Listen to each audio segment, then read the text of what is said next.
March মাসে মিথুন রাশিকে শুভ ফল দেবে বৃহস্পতি। বৃহস্পতি একাদশে অবস্থান করছে এবং শুক্রের নক্ষত্রে এই বৃহস্পতি শুভ ফল দেবে।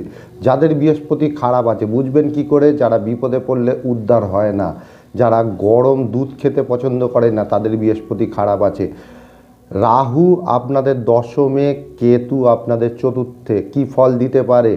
রাহুর যদি বাড়িতে আপনারা দেখবেন জুতো আলাদা আলাদা করে রেখেছেন, প্রচুর জুতো অগোছালোভাবে রেখেছেন, তাহলে বুঝবেন রাহু কেতু আপনাদের ডিস্টার্বনেসে আছে। আপনাদের শ্বশুরালয়ের সঙ্গে সম্পর্ক খারাপ, তাদের রাহু ডিস্টার্বনেস আছে। নচেত এই রাহু কেতুর জন্য আপনারা শুভ ফলই পাবেন। রবি আপনাদের নবমভাবে, শনি আপনাদের নবমভাবে, আপনাদের ভাগ্যের উন্নতি হতে চলেছে। যদি শনি খারাপ থাকে তবেই কিন্তু খারাপ ফল দেবে, নচেত কিন্তু এই মাসটা